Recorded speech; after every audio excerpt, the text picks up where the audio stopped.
উচ্চতা ও দৈহিক গঠন নিয়ে বাভুমাকে কেরিয়ারের শুরু থেকেই শুনতে হয়েছে তির্যক সব মন্তব্য।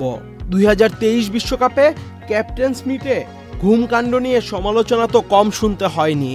শেষ পর্যন্ত তিনি কি ঘুমিয়েছিলেন কিনা দিতে হয়েছিল সেটিরও ব্যাখ্যা।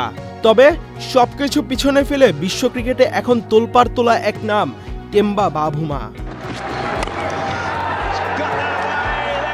কেননা বিশ্ব জয় করেছে টেম্বা বাভুমার দক্ষিণ আফ্রিকা।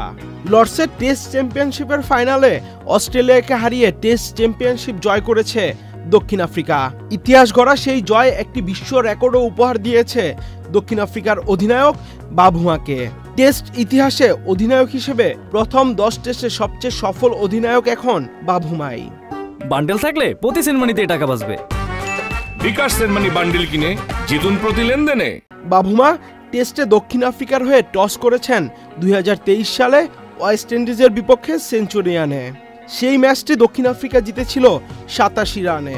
এরপর সম্প্রতি শেষ হওয়া বিশ্ব টেস্ট চ্যাম্পিয়নশিপের ফাইনাল সহ মোট 10টি টেস্টে অধিনায়কত্ব করেছেন টেম্বা বাভুমা।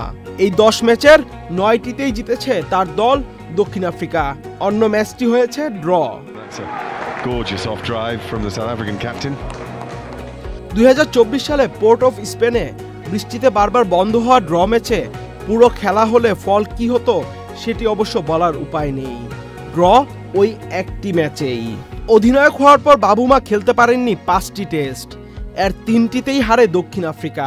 একটিতে অধিনায়ক ছিলেন ডিন এলগার, আর 2টিতে দক্ষিণ আফ্রিকার তৃতীয় সারির দল নিয়ে নিউজিল্যান্ডে যাওয়া সফরে অধিনায়ক ছিলেন নেইল ব্র্যান্ড।